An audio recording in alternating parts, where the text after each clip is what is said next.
Assalamualaikum warahmatullahi wabarakatuh. Salam sehat untuk kita semua. Semoga kita semua selalu mendapat lindungan Allah Subhanahu wa Ta'ala, ya. Amin ya Robbal 'Alamin. Kesempatan kali ini Mimin akan membagikan satu cerita misteri. Seperti apa ceritanya? Mari kita mulai.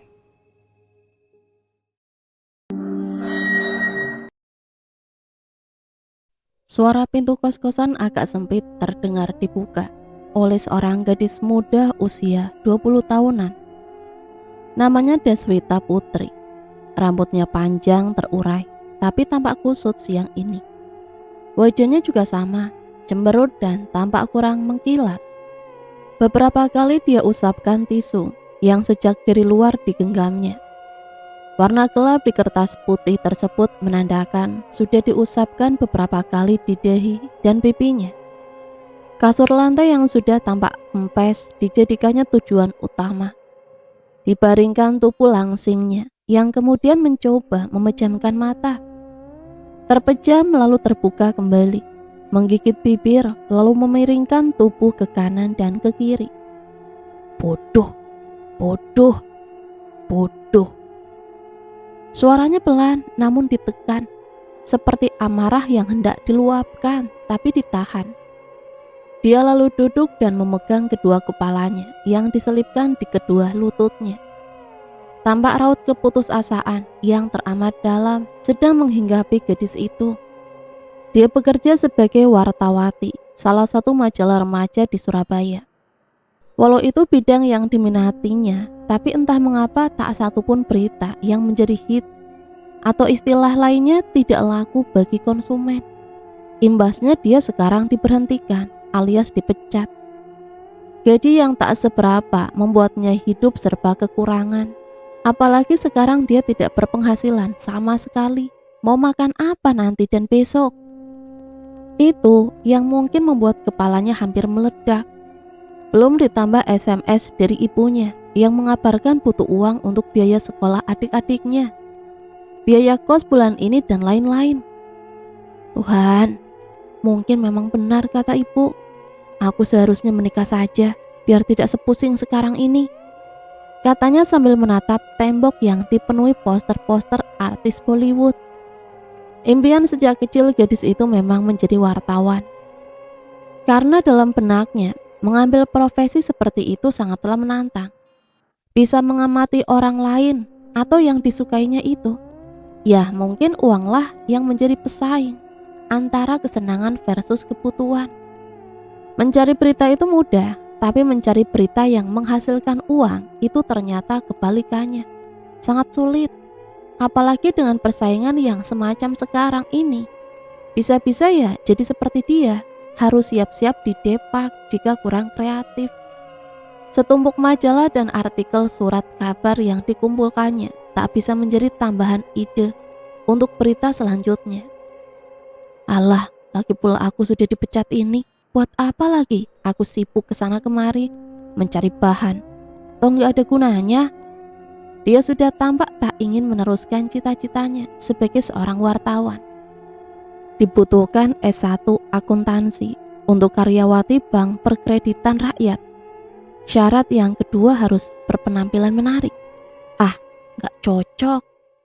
Di baliknya halaman demi halaman yang ditemui hanya lowongan pekerjaan yang sepertinya hampir semua selain berpendidikan adalah berpenampilan yang menarik. Sekretaris, kasir, penjaga toko, semua membutuhkan penampilan menarik. Penting ternyata penampilan itu bagi dunia kerja. Baru kusadari sekarang omelan ibu tentang menyisir rambut, memakai bedak, lipstik, dan lain sebagainya. Sekarang sepertinya sudah terlambat bagiku. Jangankan berdandan, sempurna memakai handbody aja jarang. Itu kata-kata yang diucapkan Ita dalam hati. Badan yang pegal-pegal menyegerakan dia untuk mandi. Diambilnya handuk serta peralatan mandi yang hanya odol, sikat gigi, dan sabun mandi murah. Tanpa adanya facial foam atau peralatan ala cewek pada umumnya. Mandinya mungkin hanya sekitar 3 menit, tapi antrinya bisa 3 kali lipat. Merupakan hal biasa bagi Ita. Maklum, kos-kosan cewek yang mandi cewek sudah bisa dipastikan membutuhkan beberapa banyak waktu untuk mandi. "Ayo, cepetan woi," kata Ita gak sabaran. "Ini juga mau selesai, sabar dikit kenapa?" Tak lama kemudian seorang gadis muda dengan rambut dibebat handuk keluar sambil sedikit ngomel namun pelan. Namanya adalah Diana, bekerja sebagai kasir salah satu minimarket di sekitar kos. "Ngomong apa kamu?" kata Ita sambil melotot. "Silakan masuk Tuan Putri." Di kos-kosan yang berpenghuni 15 kosan itu, Italah yang paling ditakuti. Tak heran penampilannya yang kayak cowok serta tindak tanduknya bak serigala membuat para tetangga kos enggan berurusan dengannya. Tapi hal itu juga yang membuat Ita tidak memiliki teman di kos. Teman dalam arti segalanya, baik itu teman curhat, teman hangout, atau teman sekedar menghabiskan makanan. Hidupnya sepi dan sendiri. Mungkin tabiat jeleknya itu adalah didikan keras dari almarhum ayahnya, yang mengajarkan bahwa hidup itu harus bergantung pada kaki sendiri, jangan pada orang lain. Jangan biasakan atau jangan pernah mengemis bantuan dari orang lain. Lakukan semuanya sendiri. Dengan itu kita jadi disegani oleh orang lain. Bukan malah disegani, tapi sekarang dia hidup bak alien yang keberadaannya tak dianggap bagi orang lain. Hari ini untuk pertama kalinya dia mandi dalam waktu cukup lama. 1 gayung, lalu dia memikirkan sesuatu. Gayung berikutnya juga sama. Entah apa yang ada dalam benak Ita. Tak terasa air yang tadi membasahi tubuhnya sedikit demi sedikit mengering dengan sendirinya. "Cepatlah, lama amat. Siapa sih yang di dalam?" teriak pengantri pengguna kamar mandi membuyarkan lamunan Ita. Segera dia menyelesaikan mandi lalu keluar dengan terburu-buru. Miranda, janda muda yang bekerja di tempat karaoke, yang sejak tadi ngantri jadi bengong melihat sosok judes yang tiba-tiba diam 1000 kata. Biasanya jika Ita direcokin saat mandi, pas keluar dia bisa ngeluarin jurus omelan 1000 wajah dan pelototan permuk nadi. Malam telah tiba. Setelah berdiskusi dengan pemilik kos tentang keterlambatan pembayaran bulan ini, Ita langsung keluar mencari sesuatu untuk dimakan. Ini juga salah satu yang membuat keuangannya tak karuan. Makanan pun dia harus membeli. Ia tidak bisa masak menjadi alasan utamanya. Padahal jika belajar sesuatu itu akan menjadi bisa, tapi tidak buat Ita. Sama seperti kota-kota pada umumnya, tidak sulit menemukan penjual makanan berjejer di emperan. Mulai dari makanan tradisional sampai makanan Cina, semuanya lengkap beserta daftar harga yang terpampang megah. Melihat ketebalan saku Ita, mungkin pilihan akan jatuh di kios Bang Udin, penjual nasi goreng langganannya. Lebih tepatnya langganan tempat biasa dia ngutang. "Bang, utang Ita berapa sama minggu-minggu kemarin?" Tunggu tak, abang lihat catatan abang dulu ya." "Buset, ada catatannya juga ya?" "Maklum udah tua neng, jadi harus serba catat. Kalau gini kan jadi gampang, gak perlu nginget-nginget." "Kok bisa sih bang, gak inget juga gak apa-apa." "Ya gak apa-apa sih, asal non mau jadi bini abang yang kedua," ucapnya sambil tertawa. Ita langsung mati kutu, gak bisa menyerang balik. Sambil menunggu si penjual nasi goreng menyebutkan hutangnya, dia memperhatikan orang-orang yang sedang mampir di warungnya. Walau tidak begitu besar, tapi nasi goreng Bang Udin selalu tidak sepi pengunjung. Hari ini ada sepasang muda-mudi yang sepertinya pengantin baru. Lalu ada remaja sekolah cewek dengan kacamata lumayan tebal yang menyantap sepiring nasi goreng sambil membaca buku. Lalu bapak-bapak supir angkot dan beberapa lagi para PSK yang sedang menunggu langganannya. 50.000 tak? "Iya bang, nih Ita bayar semua, tapi hari ini mulai ngutang lagi ya." "Beres non cantik." Tak lama kemudian datang wanita cantik duduk di depan Ita. Rambutnya hitam, legam, terurai sampai ke pinggang. Bibirnya dipoles merah dan mengkilat. memakai kemeja kotak-kotak lengan panjang dipadukan dengan rok mini hitam. Nasi goreng satu sama es teh tawar, Bang. Tunggu bentar ya, Non. Ada perasaan aneh yang menyelimuti Ita. Saat memandang wanita itu, ada sesuatu yang membuat dia takut. Dia tidak pernah merasakan ketakutan selain dikejar anjing. Tapi ini merasa ada 1000 anjing yang mengejarnya. Pesan nasi goreng juga ya, Mbak? Tanya wanita cantik itu sedikit mengagetkan Ita.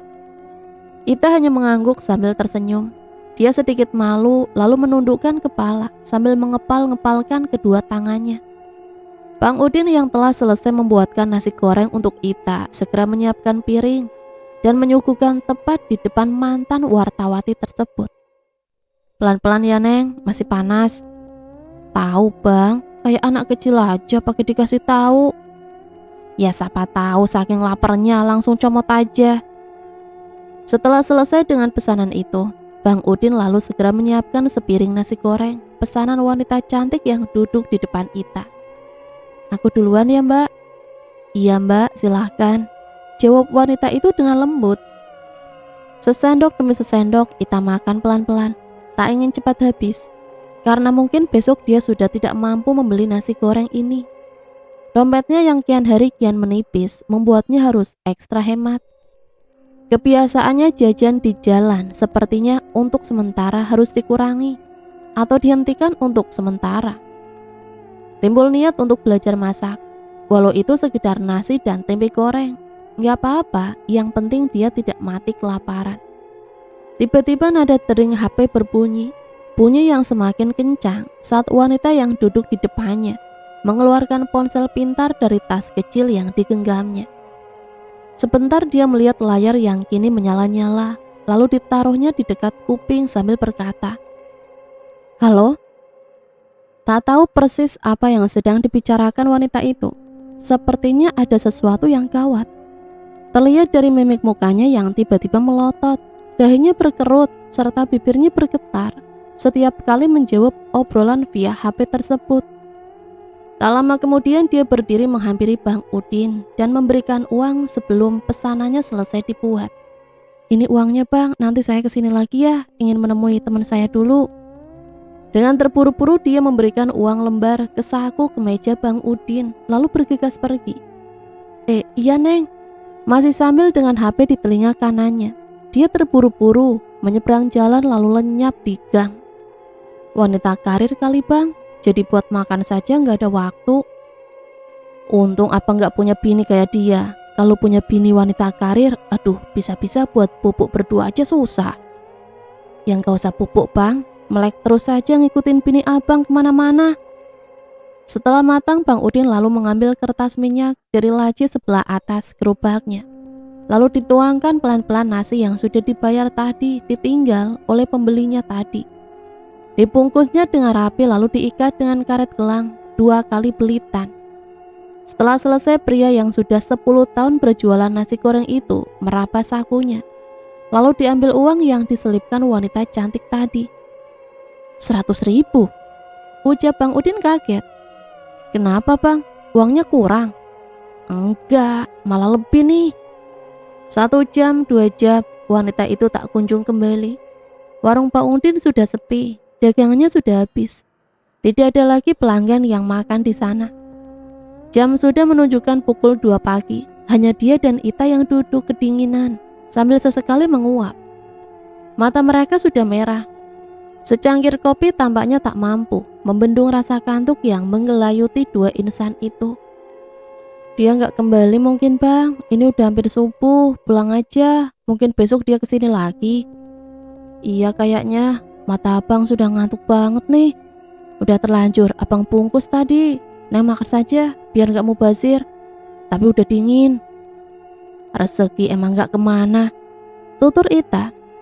Memang sebenarnya perutnya masih lapar. Sepiring atau 2 piring masih muat kayaknya. Tanpa basa-basi dia langsung mengambil nasi yang sudah terbungkus itu, lalu dibawanya pulang. Bang Udin yang sudah ngantuk berat juga langsung menutup warung untuk segera menuju kediamannya yang tak jauh dari tempat dia berdagang. Jalanan yang sudah amat sepi tak membuat Ita takut. Dia sudah terbiasa dengan tempat sepi dimanapun. Keahliannya bela diri sedikit membesarkan nyalinya, meski di jam-jam seperti itu. Di jalan menuju kos-kosan sudah tidak ada seorang pun yang lalu lalang. Kendaraan sudah sepi, hanya lampu-lampu jalanan saja yang masih terjaga. Kolongan anjing-anjing peliharaan para tetangga sesekali juga terdengar di kejauhan. Beberapa meter sebelum Ita sampai di kos, tiba-tiba bulu kuduknya berdiri. Angin mulai bertiup sepoi-sepoi, lalu bertambah agak kencang. Perasaan takut ini sama seperti yang dirasakan saat dekat dengan wanita yang pesan nasi goreng tadi. Ditengoknya ke belakang, tapi tak ada satu makhluk pun di sana. Ke kiri pun sama. Apalagi ke kanan, hanya ada semak belukar serta sedikit suara jangkrik di sana. Lampu jalanan yang tadi menyala tiba-tiba mati, lalu hidup lagi, begitu sampai beberapa kali. Seiring dengan itu tercium bau busuk seperti bangkai yang begitu menyiksa hidung. Jari telunjuk serta jempol Ita lalu memencet hidungnya untuk menghentikan bau yang mungkin dari bangkai. Sambil memencet hidung dan sebungkus nasi goreng masih digenggamnya, Ita melangkah maju. Namun baru selangkah dia menggerakkan kakinya, tiba-tiba semua organ tubuhnya tidak mampu digerakkan lagi. Kakinya seperti disemen, begitu pula tangan, kepala, dan lainnya. Matanya melotot, menatap jauh 100 meter di depan. Ada bayangan seorang wanita, berambut panjang serta berjalan menyusuri tembok, pelan-pelan, sedikit pincang. Dia menuju ke arahnya. Hanya bayangan hitam karena lampu-lampu yang hampir dilewatinya selalu mati. Semakin mendekat, semakin takut Ita dibuatnya. Semakin kencang pula denyut jantung Ita. Siapakah dia? Semakin lama semakin dekat. Kakinya yang tampak pincang dan sesekali diseret menimbulkan suara berisik yang semakin membuat bulu kuduk merinding. Seluruh wajah yang ditutupi rambut banyak menyumbang kengerian dan kemisteriusan sosok itu. Jarak Ita dengan bayangan wanita itu semakin dekat. Semakin parah pula aroma busuk yang menyerang indera penciuman itu secara membabi buta. Dipejamkan kedua bola matanya, berharap rasa kantuklah yang menyebabkan penglihatannya kacau. Berulang-ulang dia membuka lalu menutup matanya, tak kunjung merubah pandangannya kala itu. Saking sebelnya, dia memejamkan matanya sangat erat sampai menekan biji matanya. Saat dibuka, sosok yang belum tahu dari mana dan mau apa itu sudah tepat di depan wajah Ita. Tapi anehnya yang semula dari kejauhan berbau busuk sekarang malah menjadi wangi. Sama seperti bau parfum wanita yang nasi gorengnya belum sempat diambil tadi. Tubuh Ita sudah bisa digerakkan, namun lemas. Persendiannya lentur seperti karet. Jika ada angin lebih kencang lagi, mungkin dia sudah ikut tersapu sampai ke tiang listrik. Sosok wanita berambut panjang itu kemudian menyibakkan rambutnya. Wajah yang luar biasa keriput nampak terlihat dan semakin jelas. Saat lampu-lampu yang tadi mati sekarang sudah menyala, seperti tidak terjadi apa-apa. Aneh, pakaian yang dikenakan sama persis seperti yang dikenakan mbak-mbak tadi. Pikir Ita yang detak jantungnya sudah semakin bisa terkontrol. Kemeja, rok, hanya tas saja yang tidak terlihat di apitnya. Hanya saja wajahnya yang sekarang nampak keriput. "Nenek, kenapa di sini?" Tanpa menjawab, wanita tua itu langsung mengarahkan jari telunjuknya yang keriput itu ke arah bungkusan yang digenggam Ita. "Nenek lapar, nenek mau ini." Perempuan itu hanya mengangguk dan langsung merebut bungkusan yang berisi nasi goreng tersebut. Secepat kilat dibukanya dan dilahapnya. Karena sudah terlalu dingin, tak kesulitan baginya untuk segera menghabiskannya. Nenek enggak apa-apa." Ita panik melihat si renta yang merebut nasi gorengnya itu terbatuk-batuk, lalu berjongkok ingin mengeluarkan semua nasi yang telah dilahapnya. Namun tak bisa, matanya merah, keringatnya mulai bercucuran. Seluruh tubuhnya sedikit kejang. "Saus tomat dan bawang, Aku benci kedua hal itu. Suara rentanya terdengar masih lantang dan sesekali mengerang. Nenek alergi saus tomat dan bawang. Sebelum menjawab, nenek-nenek itu mencengkeram ujung kerah baju Ita, lalu dibisikkan ke telinganya sesuatu. Bawakan nenek nasi goreng tanpa saus tomat dan bawang besok. Jika tidak, kamu akan mengalami hal yang tak pernah kamu alami sebelumnya. Cah Ayu. Ita bingung mendengar bisikan dari mulut si tua itu. Agak aneh, bahkan sangat aneh. Apakah dia itu orang gila? Kenapa Ita harus mengantarkan nasi goreng itu untuknya? Si nenek bukan siapa-siapa dan bukan tanggung jawab Ita. Lagi pula siapa yang suruh? Asal seropot saja tanpa tanya dulu. Namanya nasi goreng ya umumnya pakai bawang dan saus tomat. Ita yang diam 1000 kata hanya menyaksikan nenek itu pergi sambil terseok-seok, lalu hilang di kegelapan. Sebentar dia menghela nafas lalu menuju ke kos. Gagal deh dapat nasi goreng gratis, padahal lumayan untuk ganjal perut sampai pagi nanti. Ya apa boleh buat, apes mungkin. Walau sedikit keras, namun kasur yang sudah lama menemani Ita bisa dijadikan tempat ternyaman di ujung hari. Apalagi dengan kedua mata yang ibarat lampu sudah 5 watt. Tak butuh waktu lama bagi Ita untuk langsung terhempas ke alam mimpi. Gambar buram sudah mulai nampak dan beginilah saat bermimpi. Dalam mimpi Ita kembali ketemu dengan sosok tua renta tadi.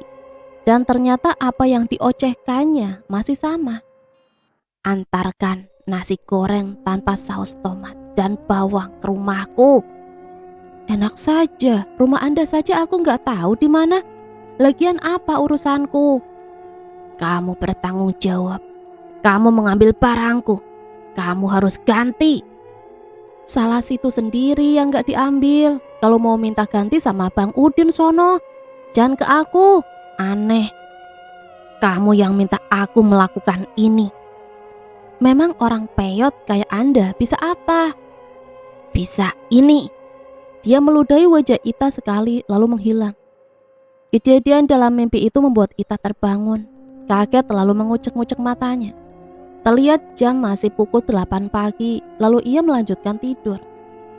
Ita tidak menyadari bahwa mimpi itu akan membuat beberapa hari ke depan dalam hidupnya sedikit berbeda dari sebelumnya. Suara bising kendaraan sudah mulai terdengar.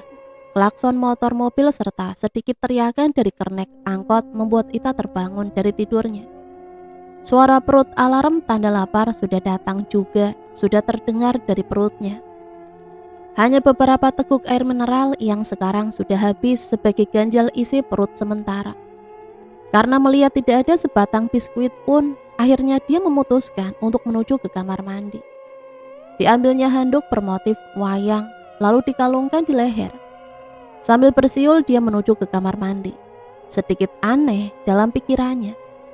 Kenapa orang-orang biasanya jam segini masih ada saja yang bikin ribut? Memang benar, saat itu tak seorang pun yang tampak dalam penglihatan Ita. Diana dan yang lainnya seolah sudah didepak keluar dari kos. Walau semua penghuni kos bukan pengangguran seperti Ita, tapi tak pernah semua keluar sampai bebarengan begini. Biasanya masih ada barang seorang yang masih asik mondar-mandir keluar kamar walau sekedar mencari sinyal operator. Dilihatnya satu persatu kamar, semua dalam keadaan terkunci dari dalam. Penasaran dia mencoba mengetuk salah satu pintu, tapi tak ada jawaban. Pintu berikutnya dan berikutnya juga sama. Tak ada teriakan atau apapun sebagai pertanda ada kehidupan di balik kamar. Suara TV dan radio pun tidak ada. Ita berniat menanyakan kepada ibu kos, tapi ibu kos pun juga tidak ada saat Ita mencarinya di ruang tamu. Biasanya ibu kos suka banget merajut di ruang tamu jam segini dan tidak pernah absen. Kenapa sekarang tidak ada ya? Gumamnya. Dicarinya ke kamar mandi juga tidak ada. Akhirnya dia keluar kos menuju halaman dan ternyata sama saja. Sejauh mata memandang, tidak satupun sosok makhluk hidup yang didapati kecuali dirinya sendiri. Mimpi, ini masih mimpi kan? Kata Ita mencoba memahami keadaan. Handuk yang dipelitkan Ita di leher tiba-tiba membelit kencang dengan sendirinya. Tulang leher gadis itu dicengkram ke segala arah. Kejadian itu sontak membuatnya terbatuk-batuk akibat oksigen tak mampu masuk dengan sempurna. Darah dari kepala ke bagian bawah serasa dipaksa berhenti. Akibatnya mata Ita berkunang-kunang, tubuhnya dihentakkan ke kanan dan ke kiri. Kedua tangannya berusaha melepaskan belitan handuk yang kian mengencang, tapi nihil. Rasanya sudah mau patah. Pandangan gelap sudah dirasakan Ita. Detik-detik dia menyerah, tiba-tiba belitan handuk itu sedikit melonggar, namun berubah menjadi tarikan ke depan. Tubuh Ita digelandang menuju ke suatu arah, melewati ruang tamu dan sampai di dapur. Di sana handuk yang tadi hampir mematahkan leher Ita sudah tidak mencengkramnya lagi. Seketika Ita melemparkan ke lantai dan menendangnya sampai ke pojokan dekat dengan tempat sampah. Gila, apa-apaan tadi itu? Nafas yang sempat tak lancar tadi ditebasnya dengan beberapa kali nafas panjang, lalu diikuti nafas yang tersenggal-senggal. Ita memperhatikan sekeliling. Dia baru sadar jika sekarang dia berada di dapur. Tiba-tiba kompor gas menyala. Di atas kompor sudah ada wajan yang terisi minyak, menunggu panas. Di sampingnya sudah siap sepiring nasi putih, garam, dan kecap. Takut ada hal yang mengancam jiwanya, Ita buru-buru balik badan dan au! Ia kaget melihat sosok tua renta kemarin sudah ada di belakangnya dan hampir dia tabrak. Nasi goreng. Aku mau kamu mengantarkan nasi goreng untukku, tanpa bawang dan tanpa saus kecap. Makan di sini bisa kan? Masak sendiri aja. Aku nggak bisa masak. Tuh sudah ada nasi sama kecap. Wajan yang sedang bertengger di atas kompor melesat ke atas, disertai semburan api dari kompor. Suara semakin berisik saat wajan jatuh menghantam lantai. Ita yang kaget menutup telinganya sambil menoleh ke belakang. Saat dia kembali melihat ke depan, sosok itu kembali lenyap. Hanya tinggal suara saja yang terdengar. Antarkan nasi goreng itu ke rumahku. Kejadian di dapur itu tak membuat Ita lantas mengiyakan permintaan si misterius tersebut. Dia menganggap itu adalah halusinasi, dampak dari PHK-nya dia dari kantor. Beberapa detik kemudian dia menghampiri keran yang biasa digunakan mengisi bak buat mencuci ibu kos, lalu diputar keran yang terbuat dari plastik. Saat air mulai turun dan ditampungnya dengan kedua telapak tangan kurusnya. Sedang apa kau di sini? Suara ibu kos sontak membuat bau Ita terangkat ke atas. Dia kaget sampai air yang sempat berada di telapak tangannya jatuh ke bawah. Aduh ibu, bikin kaget saja. Lagian tadi tidak ada satu orang pun di kos-kosan. Ada, anak-anak juga belum berangkat kerja semuanya. Memang keran yang aku siapkan tidak keluar air. Masa sih? Tadi saya berputar-putar sampai ke depan rumah tidak ada satu manusia pun, Bu. Sumpah deh, Bu. Ngelindur. Orang ibu tadi ngeracun di ruang tamu. Ya sudah, ambil air di luar sana. Ibu mau nyuci. Ita menggaru-garu kepala. Setelah mengambil handuk yang tadi dilemparkannya, dia kembali menuju kamar mandi. Benar kata ibu kos, tetangga kosnya masih ada beberapa yang masih di kos. Suara ribut dari dalam kos, baik itu suara bercakap-cakap via telepon atau suara musik dari acara televisi. Mungkin tadi benar-benar halusinasiku. Apa aku perlu ke dokter ya? Tapi nggak ada uang, nggak jadi deh. Kamar mandi yang masih tidak ada isinya membuat Ita tak perlu lagi berdiri menunggu antrian. Langsung saja dia masuk, mengunci pintu, membuka baju dan mengguyurkan segayung air penuh ke kepalanya pertama kali. Dibasahi rambutnya yang panjang itu lalu tubuhnya. Sabun mandi yang sudah tak seberapa wangi dibalurkan ke bagian tubuh kuning langsatnya. Lalu ke wajahnya sambil memejamkan mata agar tidak perih. Di saat matanya tertutup, tiba-tiba muncul kembali dalam otaknya penggalan mimpi di mana si nenek rentah itu meludahinya. Gila, Kata Ita menggelengkan kepala, berharap bayangan tak menyenangkan itu tak kembali ditempurung kepalanya. Lalu kembali diguyurkan beberapa gayung air dari ujung kepala yang kemudian jatuh melewati tubuhnya. Handuk yang tadi sempat membahayakan nyawanya, terutama lehernya. Diraihnya lalu diusapkan untuk mengeringkan butiran-butiran air di permukaan tubuh Ita. Kedua kaki, lengan, punggung, dan yang terakhir adalah wajahnya. Digosokkan kain itu beberapa kali. Setiap digosok ada sedikit rasa gatal yang tiba-tiba terasa. Digaruknya dengan tangan, tapi tak kunjung hilang. Diusap-usap lagi juga tak mau hilang. Rasanya ada ulat bulu yang hinggap di pipinya. Kembali diguyurkan beberapa gayung air, lalu dikeringkan dengan handuk. Sama saja. Semakin gatal dan semakin gatal. Digaruknya terus-menerus tanpa ampun. Bukannya hilang, tapi kulitnya malah memerah. Dan seperti ada goresan luka tipis akibat kukunya yang terlalu kuat ditekankan ke wajahnya. Tidak tahan, Ita langsung buru-buru ke kamar, mengambil salep kulit dan membalurkan ke wajahnya. Sambil menahan sedikit perih, dia terus mengusap-usap salep seharga 15.000 ke semua wajahnya, karena memang semua wajahnya menderita gatal saat itu. 5 menit kemudian sudah tidak terasa lagi gatal itu. Wajah terasa hangat. Bau apa ini? Ita mengendus-endus hidungnya ke segala arah, mencari sumber bau yang tiba-tiba menyengat hidungnya.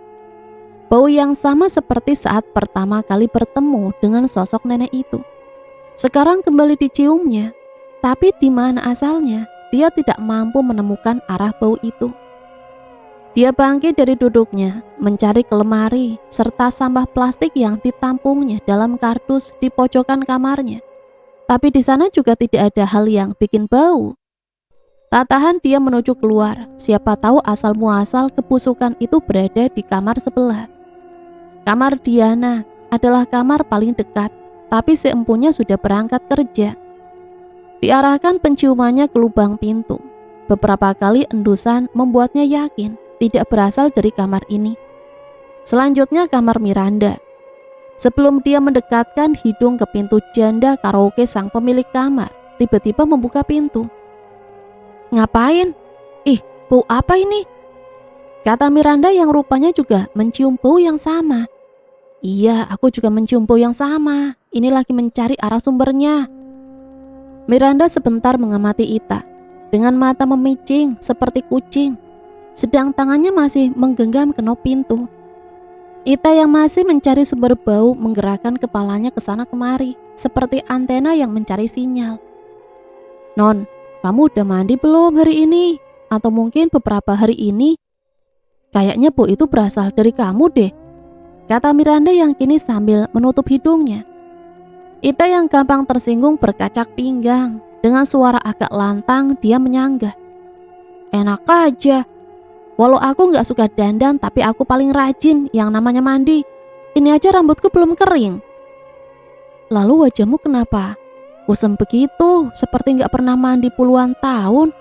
Coba kamu tanya anak-anak lain, suruh nyium bau badan kamu, kata Miranda sambil menutup pintu. Mata kamu aja yang perlu ditambal kacamata. Orang baru mandi, dibilang gak mandi. Ita ngedumel sendiri. Dengan kesal dan sudah tak menghiraukan bau busuk tadi, dia kembali ke kamar, mengunci pintu, menyalakan radio, dan mencari sisir untuk merapikan rambutnya yang sudah mulai kering. Saat sudah didapat sisir kecil berwarna kuning di dalam tas kecil yang biasa dipakainya, dia lalu mendekati cermin. Astaga, kenapa dengan mukaku? Ita heran karena pada saat bercermin, bayangan wajahnya tampak benar-benar kusam, merah, serta terlihat bintik-bintik coklat yang samar-samar hampir menutupi semua bagian wajahnya. Dipegangnya lalu dicoba dicium, dan benar, bau busuk itu berasal dari wajahnya sendiri. Pantas Miranda bilang aku tidak pernah mandi. Dengan wajah seperti ini memang seperti orang yang tak pernah dijamah air beribu-ribu tahun. Rasa gatal yang tadi sempat hilang kini muncul lagi. Seluruh wajahnya yang telah memerah kini semakin merah. akibat karukan demi karukan yang dilakukan Ita. Tak peduli perih juga mulai terasa. Kuku-kukunya yang lumayan panjang tetap digesekkan ke kulit mukanya. Aduh, ada apa sih dengan wajahku? Salep yang tadi bisa menghilangkan rasa gatal kembali dioleskan. 1-2 kali oles tak mempan. Akhirnya Ita mengoleskan sampai habis tak tersisa. Tapi tidak seperti waktu pertama. Kali ini rasa gatal itu tak meredah, malah tambah panas. Kini wajah mulusnya menjadi menyeramkan, tak karuan. Nasi goreng. Ita terperanjat mundur 1 langkah dari depan cermin. Bayangannya di cermin berubah menjadi sosok yang kini kerap dijumpainya. Sebenarnya apa maumu, Nek? Apa ini juga ulahmu? Ita bertanya, marah. Sudah aku katakan, aku minta nasi goreng. Antarkan padaku hari ini. Si nenek ngotot tak mau kalah. Setelah mengatakan itu, bayangan Ita lenyap. Lenyap pula rasa gatal pada wajah Ita, namun tetap meninggalkan aroma tidak sedap. Kenapa aku ditimpa sial bertubi-tubi? Jika mengantarkan nasi goreng mampu membuat dia bebas dari hal yang tak masuk akal ini, maka ia akan melakukannya. Tapi di mana mencarinya? Sedangkan setiap kali muncul selalu minta nasi goreng, tanpa menyebutkan di mana harus diantar. Malam itu saat semua penghuni kos sudah tidak hilir mudik, mondar-mandir, Ita bersembunyi-sembunyi keluar kamar sambil mengenakan kerudung hitam yang menutupi kepala dan sebagian wajahnya. Dengan begitu aroma busuk juga tak begitu kuat menyebar. Dengan mengenakan jaket coklat serta celana jeans hitam, dia menuju jalan raya. Sesekali dia menengok ke beberapa arah. Takut keadaannya diketahui oleh seseorang. Dia tak mau ada yang mencium aroma busuk dari wajahnya. Karena belum begitu larut, masih banyak juga kendaraan yang lalu lalang. Tapi tak mempedulikan Ita, toh aromanya juga tersamarkan dengan polusi udara saat itu. Sepinya pejalan kaki sedikit mempermudah gadis naas itu untuk menuju suatu tempat. Dipacu kedua kakinya sampai kaleng sampah yang menghalangi jalannya pun melesat jauh terkena senggolan langkahnya. Bang, nasi goreng 1 tanpa saus tomat dan bawang ya, cepat. Kata Ita pada Bang Udin yang sebenarnya hendak menggoda Ita seperti biasa. Loh, gak biasanya, Neng? Buat siapa? Buat saudara, Bang. Bang Udin yang sedikit heran dengan penampilan Ita yang tidak biasa, bengong. Cepetan, Bang. Iya. Oh iya, Bang. Wanita kemarin yang nasi gorengnya ketinggalan kesini lagi enggak? Oh itu, iya, abang lupa. Dia tadi kesini dan ngasih alamat ini. Katanya kalau ada yang tanya alamatnya suruh ngasih. Jawab Bang Udin sambil menyiapkan pesanan Ita. Sini Bang, Ita minta. Kata Ita yang masih menutup sebagian wajahnya. Bang Udin yang sempat mencium aroma busuk itu tak berani bertanya, karena dia menyadari bau itu berasal dari Ita. Dia tersenyum sambil memberikan secari kertas yang bertuliskan suatu alamat pada Ita. Setelah pesanannya siap, Ita langsung membayar dengan uang pas, lalu kembali berjalan ke arah utara. Sesekali dia mengamati kertas yang bertuliskan alamat tersebut, lalu sedikit berlari. Tampaknya dia tahu arah mana yang harus dia ambil. Tanpa kesulitan, Ita dengan bau busuk di wajahnya menyusuri gang-gang sempit, lalu tembus ke suatu jalan. Dengan minimnya penerangan, jarak yang kini dia tempuh semakin membuat dia jauh meninggalkan pemukiman padat. Hanya ada beberapa rumah yang terlihat, namun tak ada satupun pintu yang terbuka. Perjalanannya terhenti saat dia berdiri di depan sebuah rumah sederhana. Dindingnya terbuat dari papan-papan kayu yang dicat biru, namun sudah memudar. Jendela yang berada di depan di samping pintu keadaannya juga sama, berwarna biru dan sudah memudar. Pintu tiba-tiba terbuka. Wanita muda yang kemarin dijumpai Ita melongok lalu tersenyum ke arah Ita. Kenapa baru diantar sekarang? Tanya dia. Ita yang heran kenapa wanita itu berkata demikian, langsung masuk sambil menyerahkan sebungkus nasi goreng kepadanya. Aku tidak tahu dan tidak mau tahu tentang peristiwa aneh yang aku alami hari ini. Yang jelas, ini aku diminta mengantarkan ini. Dan selesai, Sekarang katakan kepada wanita tua gila itu, jangan ganggu aku lagi. Kata Ita terburu-buru. Ayo masuk dulu, pinta si wanita. Untuk apa? Aku sudah penuhi permintaannya. Namaku Rani, ayo masuk. Apakah kamu berniat pulang dengan wajah seperti itu? Katanya sambil meraih tangan Ita, lalu digelandang masuk. Dengan tanpa perlawanan, Ita mau saja menuruti ajakan Rani masuk ke dalam rumah. Tidak ada yang spesial dari rumah itu. Meja kursi coklat hitam dari rotan. Lemari kaca yang di dalamnya berisi patung-patung yang entah apa bentuknya. Serta guci-guci yang tertata rapi mengisi ruangan tersebut. Ayo silakan duduk. Terima kasih. Jawab Ita pendek. Matanya masih mengamati sekitar. Perasaan takut kembali muncul. Wajahnya masih berusaha ditutupi dengan kerudung hitamnya. Rani masuk ke suatu kamar lalu dikuncinya dari dalam. Sebentar dia sudah kembali dengan mangkok perak berisi aneka bunga. Aromanya sudah tercium sebelum Rani duduk tepat di depan Ita. Bukalah kerudungmu. Ita menuruti kata-kata Rani. Dilepaskan kerudung pemberian ibunya saat masih di kampung dulu. Perlahan dia menaruhnya di atas meja. Sambil menatap Rani, jantungnya semakin kencang. Dalam hati dia bertanya, apakah yang ingin dia lakukan? Tutup matamu, pinta Rani. Setelah Ita menutup matanya, Rani komat kamit merapal mantra. Matanya melotot pada mangkok yang dibawanya. Kedua tangannya yang sedang memegang mangkok bergetar pelan. Setelah itu dia meneguk air yang berisi bunga itu, lalu disemburkan ke arah Ita. Spontan Ita kaget dan membuka matanya.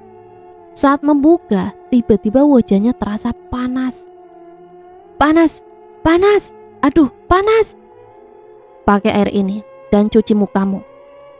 Tanpa berpipu lagi, Ita langsung menuruti anjuran Rani. Berulang kali dia mengusap mukanya dengan air wangi tersebut, dingin dan menyegarkan. Semua rasa panas itu tiba-tiba lenyap dan sekarang tersisa rasa yang begitu menyenangkan. Bau busuk yang sejak tadi tercium sudah hilang, malah berubah menjadi wangi bak bunga yang baru mekar. Dipegangnya berulang-ulang wajah Ita, sudah halus seperti sedia kala, bahkan kini lebih halus dari sebelum-sebelumnya. Bagaimana? Ya sudah sembuh, malah lebih bagus dari mukaku yang sebelumnya. Jawab Ita masih sambil memegang dan mengelus wajahnya sendiri. Kamu bisa mendapatkan wajah itu setiap hari, setiap minggu, setiap tahun, bahkan seumur hidupmu. Ita sedikit tertegun lalu memandang heran pada Rani. Kata-kata terakhirnya sedikit terasa aneh. Bagaimana mungkin seumur hidup dia bisa memiliki wajah secantik itu? Umumnya semua manusia akan menua, keriput lalu mati. Jangan heran, bukankah sejak pertemuan kita pertama kamu sudah mengalami hal-hal yang aneh? Tapi mana mungkin aku bisa mendapatkan kemudahan itu sepanjang hidupku. Aku bisa. Kenapa kamu tidak? Coba tebak berapa usiaku. Rani mengajukan pertanyaan sambil bangkit dari tempat duduknya, lalu berdiri berputar, memamerkan tubuh semampainya dan sebentar mengibaskan rambut hitamnya. Sementara itu Ita sibuk mengamati Rani dari ujung kepala sampai ujung kuku. Dahinya berkerut, sedikit susah untuk menebak secara pasti umurnya. 26 tahun atau lebih sedikit? Tidak, 23 ya? Jawab Ita ragu. Percaya atau tidak, aku sudah berumur 200 tahun. Tidak mungkin. Ita ikut bangkit lalu menggelengkan kepala. Kembali dia mengamati wajah Rani yang masih tampak seperti wanita 26 tahunan itu. Wanita tua yang kau lihat itu adalah aku. Itulah wujudku yang sebenarnya. Tua renta dan peot, berusia 2 abad. Tapi lihatlah sekarang, aku muda, cantik dan bugar. Tidakkah kamu ingin memiliki wujud muda selamanya? Tunggu. Jadi wanita tua itu benar-benar Anda? Lalu bisa jelaskan kenapa bisa muncul secara tiba-tiba? Lalu jika Anda muda seumur hidup, kenapa saat itu wajah Anda? Ya, aku memang wanita tua itu. Dan aku memang masih bisa kembali ke wujud asliku sewaktu-waktu. Mengenai kemunculanku secara tiba-tiba, mungkin logikamu tak akan sanggup untuk menerimanya. Yang penting aku menawarkan keistimewaan kepadamu. Sebagai upah, kamu mengantarkan nasi goreng ini untukku. Kata Rani sambil melahap nasi goreng yang dimintanya sejak kemarin. Kita kembali duduk. Dia berusaha mencari sisi ilmiah untuk menjelaskan kejadian tersebut. Tapi tidak sanggup, otaknya seakan dibatasi oleh sesuatu. Kenyataannya wanita yang sedang duduk di depannya berusia 2 abad. Namun masih tampak muda, seakan sulit untuk diterima akal sehatnya. Mau kemana kamu? Tanya Rani saat melihat Ita hendak berlalu pergi. Aku sudah mengantar nasi goreng pesanan Anda. Walau aku tidak tahu kenapa aku yang Anda suruh. Jadi sekarang aku tidak memiliki urusan lagi di sini. Mengenai tawaran kemudahan seumur hidup, itu sama sekali tidak membuat saya tertarik. Jadi terima kasih, saya mau permisi. Jawab Ita tanpa memandang Rani dan terus maju menuju pintu depan. Kamu tidak boleh pergi. Tiba-tiba Rani sudah menghadang tepat di antara pintu. Dan Ita berdiri. Dia sedikit memicingkan mata lalu tersenyum. Apa maksudmu? Aku sudah melakukan apa yang kamu minta. Kata Ita, dia kaget dengan kemunculan Rani yang tiba-tiba di depannya.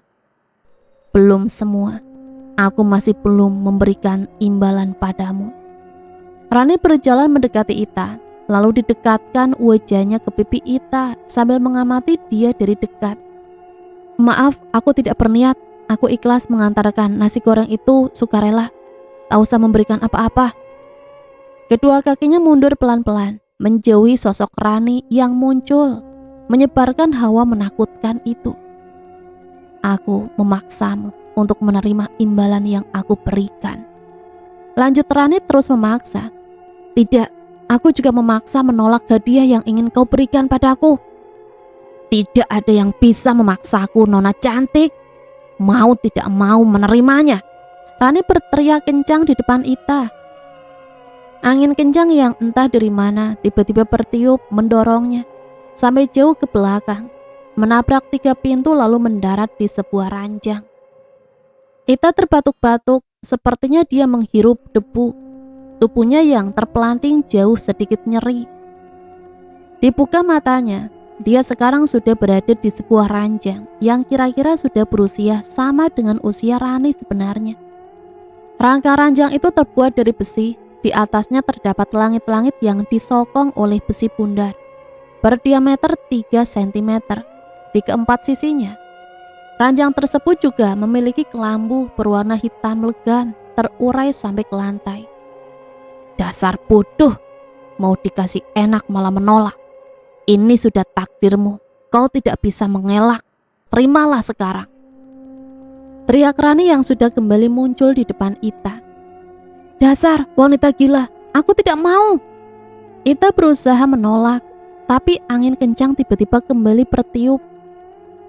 Ita tak mampu turun dari ranjang itu. Suara seram tiba-tiba terdengar dari atap rumah. Angin yang tadi kencang tiba-tiba berhenti. Wujud Rani tiba-tiba menua. Sepertinya dia akan kembali ke wujud asli sebagai wanita berusia 200 tahun. Telinganya ditutupi telapak tangan, berusaha menghalangi suara erangan yang teramat keras, merusak pendengarannya. Ita yang juga mendengar suara tersebut juga melakukan hal yang sama. Ditutupi telinganya dengan telapak tangan, namun sepertinya masih terdengar jelas. Ampun, ampun Nyai. Kata Rani yang kini telah menjadi wanita renta berbau busuk. Tangannya beradu menyembah sesuatu yang tak tampak wujudnya dan berada di mana. Tiba-tiba bayangan Rani yang terpantul di lantai keramik bergerak ke permukaan semakin tinggi dan membentuk sesuatu yang lain. Bayangan itu dalam beberapa detik sudah berdiri di depan si tua renta Rani dan mencengkram lehernya. Rani menjerit yang lehernya sudah hampir patah. Tubuhnya terdorong sampai ke tembok, mulutnya mengatakan sesuatu, tapi tak mengeluarkan suara sedikit pun. Tanpa menghiraukan kesakitan korbannya, bayangan hitam tersebut terus saja mencekik Rani, lalu membantingnya ke meja. "Ampun Nyai, ampuni aku. Sebentar lagi akan selesai." Dia mengerang kesakitan, dari hidung dan mulutnya menetes darah segar. Ita yang ketakutan menutup matanya dengan bantal. Tubuhnya kaku sehingga sulit untuk digerakkan. "Kamu mencoba mempermainkanku," kata sosok baru itu. "Tidak Nyai, mana mungkin hamba berani melakukan hal tersebut. Hamba sudah mencarikan seseorang buat pengganti hamba." "Orang seperti apa yang kau letakkan di ranjang peristirahatanku, Rani? Dia sedang haid. Kamu mencoba membunuhku dengan darahnya. Itu kan maksudmu?" Kata bayangan misterius itu. Rani tertegun, dia lupa menanyakan pada Ita apakah dia sedang haid atau tidak. Kepala reotnya ditolehkan ke arah Ita yang masih dalam keadaan ketakutan hebat. "Ampun Nyai, hamba tidak mengetahui hal tersebut. Ampuni hamba, berikan hamba satu kesempatan terakhir lagi." Ita yang sedikit mendengar percakapan mereka hampir lupa bahwa hari ini dia haid. Mengingat jadwal tamu bulanannya sering datang tak teratur, maka dia sering lupa akan hal tersebut. "Baik, aku akan bersabar sampai perempuan itu selesai haid. Nyawamu juga tergantung padanya, Rani." Sosok hitam bermata satu sebesar bola tenis dengan rambut gimbal sampai mata kaki. Dengan pawakan kurus serta urat-urat tubuhnya keluar. Di 10 jarinya terlihat kuku panjang yang hitam pula. Di kedua pergelangan tangannya melingkar gelang berwarna emas serta terdapat lonceng kecil yang selalu gemerincing saat dia bergerak. Mulutnya yang penuh dengan taring selalu mengeluarkan air liur. Setelah dia memperingatkan Rani, dia langsung kembali menyusup ke dalam bayangan di bawah kaki Rani. Perlahan wujud muda berangsur-angsur tampak kembali pada tubuhnya. "Apa maksudmu sebenarnya? Hah?" tanya Ita. "Tidak ada maksud. Kamu tidak perlu tahu. Yang jelas kamu akan menggantikanku menjaga rumah ini dan ranjang tua itu." "Tidak sudi, dasar iblis, mati saja kamu!" teriak Ita sambil melemparkan bantal ke arah Rani. "Percuma, kamu tidak akan bisa kemana-mana. Kamu akan tinggal di sini selama-lamanya dan menjadi abdi Nyai Kantil Ireng, sosok yang tadi kamu jumpai." "Biadab, aku tidak sudi. Tolong!" "Percuma, tidak ada yang mampu mendengar suaramu." Ita digelandang ke sebuah ruangan di depan ranjang tua itu. Mulutnya dilakban, kaki dan tangannya diikat dengan tali lalu dikunci dari luar. Tenaganya seakan tidak sanggup untuk melawan keganasan Rani. Dia hanya bisa mengeliat seperti cacing yang hendak diinjak. Suara tikus yang berlarian di atap membuat Ita terbangun. Masih dalam keadaan terikat, dia berusaha mengamati sekitar. Bau apek lembab serta berdebu, itulah keadaan ruangan yang ditempati Ita saat ini. Ada secercah sinar yang masuk melewati celah jendela kayu yang sudah diperkuat dengan teralis besi.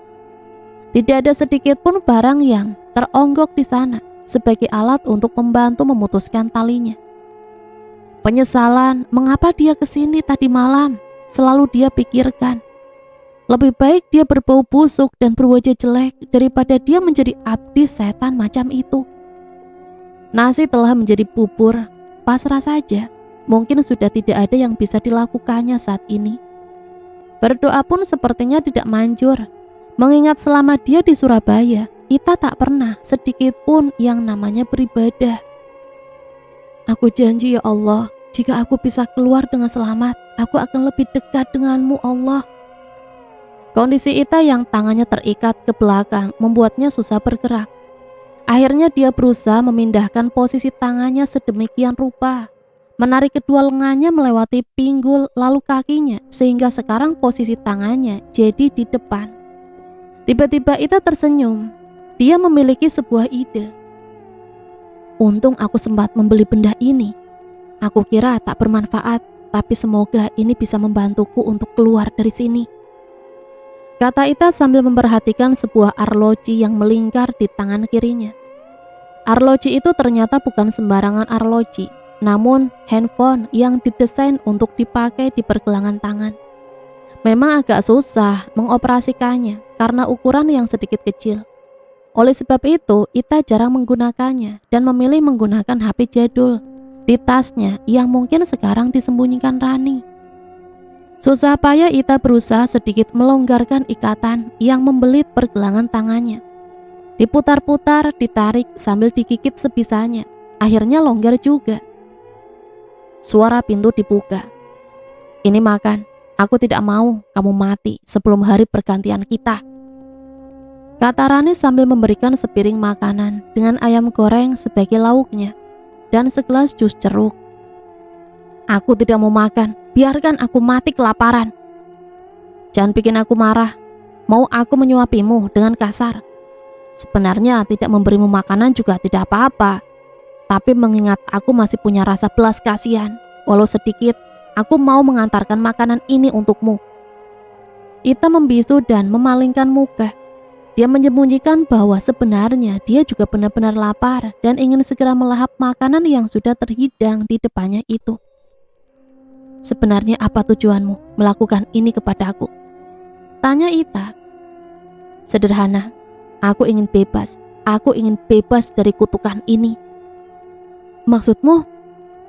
200 tahun yang lalu, aku adalah seorang sinden. Bekerja dari kampung ke kampung untuk sesuap nasi. Tapi akhirnya aku jenuh dan capek. Aku menikah dengan saudagar kaya raya dan berhasil. Karena kecantikanku yang sempurna waktu itu membuat seorang kaya raya jatuh hati padaku. Kami menikah dan bahagia. Dan aku berhenti jadi sinden. Aku kira semua akan indah. Tapi seiring berjalannya waktu, umurku bertambah. Kecantikanku pun memudar. Dan suamiku berpaling pada wanita lain. Aku tidak terima. Aku ingin tetap cantik supaya suamiku tidak tergoda dengan wanita lain. Lalu kamu membuat perjanjian dengan setan itu kan? Tutup mulutmu. Jika Nyi Kantil mendengarnya, kamu bisa dicapiknya hingga menjadi potongan kecil-kecil. Dia membantuku mendapatkan kemudahan dan kecantikan abadi sampai sekarang ini. Abadi? Tapi pastinya ada syarat yang kamu sudah tak sanggup menemukannya kan? Aku harus mengambil kecantikan dan kemudahan dari gadis perawan setiap 2 minggu sekali. Apakah aku juga termasuk? Tolol, aku tidak ingin mengambil kecantikanmu. Tapi aku ingin kamu menggantikanku untuk meneruskan perjanjian dengan Nyi Kantil Ireng. Aku sudah bosan hidup seperti ini. Tanpa suamiku, hidupku terasa hampa. Aku sudah tidak bisa mencintai orang lain semenjak kepergiannya. Kenapa aku yang kau pilih, bukan gadis lain? Aku membutuhkan perawan yang dalam 15 hari berturut-turut tubuhnya tersinari cahaya bulan setiap malam. Dan aku melihat energi itu dalam tubuhmu. Sebelum dipecat, Ita memang sering keluar malam. 1 bulan ini dia mengejar narasumber sampai larut malam. Dan benar kata Rani, saat itu pas bulan purnama. Lalu jika aku menjadi penggantimu, apakah aku juga harus memberikan tumbal kepadanya? Iya, itu suatu kewajiban. Kamu tinggal membawa tubuh perawan yang sedang tidak haid tentunya. Suruh dia tidur di atas ranjang dan biarkan Nyi Kantil melakukan sisanya. Sebagai imbalannya, wajahmu akan cantik mempesona, tak tertandingi selamanya. Rani tertawa terbahak-bahak. Apakah ada pantangannya? Yang kau tahu selain wanita haid? Kamu dilarang makan bawang, tomat, itu saja. Karena itu dibenci oleh beliau. Wajahku seperti terbakar rasanya saat menyentuh 2 benda itu, apalagi memakannya. Apakah aku bisa kaya? Kau ingin kaya? Itu gampang. Kekayaan akan datang sendiri jika kamu inginkan. Semua permintaanmu akan dikabulkan oleh Nyi Kantil Ireng. Itu yang aku ingin dengar.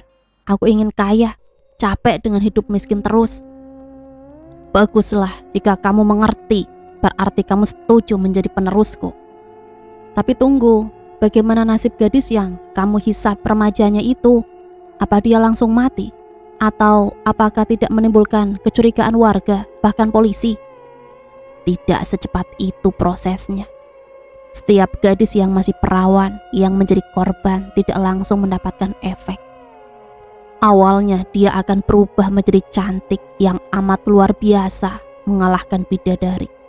Tapi 2 minggu kemudian, saat dia melihat kaca, dia akan melihat sosok yang amat mengerikan. Sampai akhirnya putus asa dan bunuh diri. Sederhana kan? Kamu nanti harus pintar-pintar. Ambil korban yang jauh sekali supaya tidak menimbulkan curiga. Baiklah, aku setuju dengan perjanjian itu. Aku bersedia. Melihat sorot matamu, terlihat kamu begitu antusias. Aku percaya padamu. Silahkan makan dulu, lalu ganti pakaianmu. Aku akan memindahkanmu ke kamar tamu. Ita sudah beberapa hari berada di rumah Rani. Saat menunggu masa haid selesai, dia juga menyaksikan beberapa wanita muda datang untuk diubah menjadi cantik oleh tangan Rani. Rupanya Rani membuka iklan di koran dan majalah sebagai penyedia pijat kecantikan. Pintar juga wanita tua itu mencari mangsa.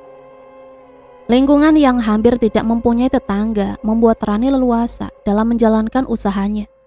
Entah sudah berapa lama ini berlangsung, dan sekarang mungkin dirinya yang segera meneruskan kegilaan wanita itu. Ya, wajar saja, hidup 200 tahun dengan tekanan, harus mencari korban membuat siapa saja bosan. Sedang apa kamu, Ita? Tanya Rani yang melihat Ita di beranda depan sambil ngotak-ngatik jam tangannya. Rupanya dia belum menyadari bahwa jam yang dipakai Ita adalah sebuah ponsel. Sedang menghirup udara segar, Tante. Bosan juga di dalam, tidak ada hiburan. Ya, Tante juga sering mengalami apa yang kamu rasakan. Jika perjanjian ini sudah kamu dapatkan, kamu boleh keluar sesukamu, tapi tidak sekarang. Ya, aku tahu. Lagian keluar juga percuma. Untuk saat ini, aku tak punya uang. Sedangkan di luar sana banyak barang-barang yang ingin aku beli. Sabar, Cah Ayu. Kamu akan mendapatkan kekayaan dan kecantikan dalam waktu yang sama. Tunggu sampai masa haid kamu selesai. Ita tersenyum sambil memandang wajah Rani. Tante mau keluar sebentar, mau belanja, mau nitip dibawakan sesuatu. Ya Tante, tolong belikan pembalut lagi. Pembalut yang Tante berikan sudah habis. Itu saja. Kamu buang di mana yang sudah kamu pakai? Tante tidak lihat di tempat sampah. Barang seperti itu sudah aku buang jauh ke sungai. Gak enak kalau dibuang di tempat sampah di dalam rumah. Ya sudah, Tante pergi dulu. Tolong jaga rumah. Jika ada pasien suruh tunggu. Iya Tante. Setelah mengambil dompet, Rani keluar sambil membawa payung. Dia berjalan kaki menuju tempat biasa dia belanja. Saat dia sudah tidak terlihat lagi, muncul wanita muda berjalan tergesa-gesa ke arah rumah yang sekarang dijaga Ita. Dia membawa tas plastik, memandang Ita dengan sedikit kesal dari kejauhan. Akhirnya datang juga. Wanita itu adalah Diana rupanya. Ita sejak kemarin mengirim SMS kepadanya dan memberitahukan di mana dia sekarang dan apa yang harus dia lakukan saat kemarin. Aku tidak tahu, omong kosongmu ya Non. Ini barang-barang yang kamu minta. Sekarang tolong hapus foto aku yang ciuman dengan si Ilham. Jika Roy sampai tahu bisa mampus aku. Iya akan aku hapus, tenang aja. Sekarang kamu minggat sana segera dari tempat ini sebelum kamu dalam bahaya. Emang siapa yang pengen lama-lama di tempat kayak gini? Aku udah mau pergi sebelum kamu suruh. Dasar wartawan kurang berita. Rani yang sudah selesai membeli barang yang dibutuhkannya berdiri di kasir mengambil uang 50 ribuan dan hendak diserahkan kepada kasir. Namun tiba-tiba asap keluar dari ujung kepalanya. Tangannya pun mengeluarkan asap. Menyusul mulut, telinga, hidung mengeluarkan asap yang sama. Panas! Panas! Rani berteriak. Seluruh karyawan minimarket serta pengunjung seketika kaget dan ikut histeris. Lalu berkumpul berusaha memberikan bantuan. Salah satu pramuniaga berinisiatif menyemprotkan alat pemadam kebakaran. Semua orang yang berkumpul berteriak serentak lalu berhamburan saat melihat Rani yang berubah menjadi nenek amat keriput dan menyeramkan. "Apa yang kamu lakukan, Ita? Keparat kamu!" Rani lari tergopoh-gopoh menuju rumah tanpa membawa belanjaannya. Ternyata Ita bersandiwara.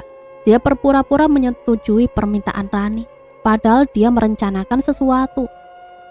Percakapannya dengan Rani tempo hari berhasil direkam dalam ponselnya. Dia juga meminta Diana untuk membawa pisau, bawang putih, dan tomat. Lebih gila lagi, dia juga meminta tetangga kosnya tersebut mengumpulkan pembalut yang sudah dipakai. Ita juga berhasil mencari informasi mengenai misteri ranjang tua itu di internet melalui ponsel kecilnya tersebut. Di sana dia memperoleh info dari blog paranormal bahwa Nyi Kantil Ireng pernah dibelenggu dengan cara menghujamkan ke matanya pisau pada kedua bola matanya yang sudah dilumuri tomat dan bawang.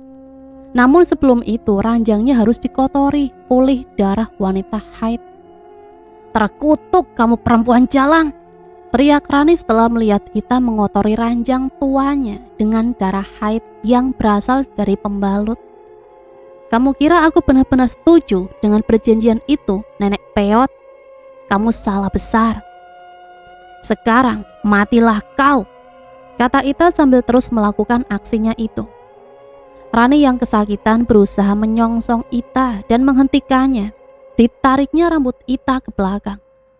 Kali ini ceritanya lain. Ita yang pada dasarnya ahli bela diri dan tenaganya sudah seperti sedia kala mengeluarkan keahliannya. Dia berhasil membalik keadaan dan membanting Rani terjerembab di kasur. Diambilnya pisau yang dipersiapkan di pinggang dan diarahkan ke mata Rani. Tapi dia berhasil mengelak dan bangkit.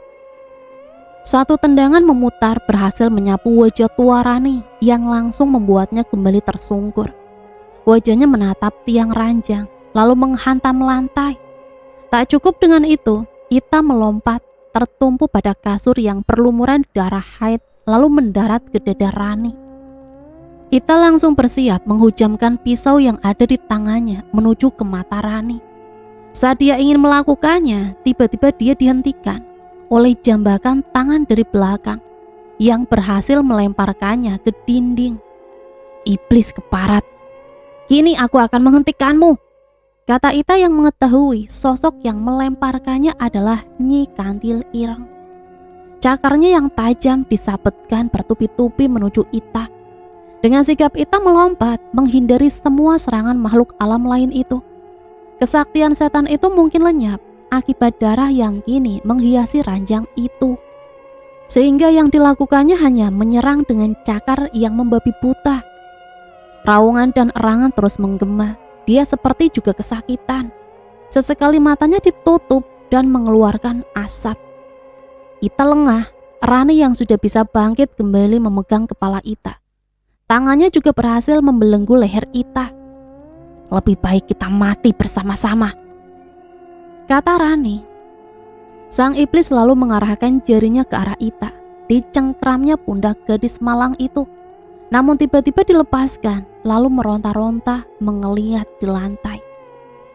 "Bawang putih, aku sudah melumuri semua tubuhku dengan bawang putih," kata Ita. Dia berhasil bangkit menendang ke belakang mengenai perut Rani. Dilanjutkan serangan siku ke belakang. Tak cukup dengan itu, tendangan memutar kembali dikeluarkan Ita. Tanpa ampun nenek tua itu kesakitan. Mencium lantai lalu tak menunggu waktu lama lagi, Ita bersalto dan menancapkan pisau itu tepat ke arah bola mata iblis biadab itu. Sinar terang tiba-tiba muncul, diiringi ledakan yang membuat Ita terpelanting.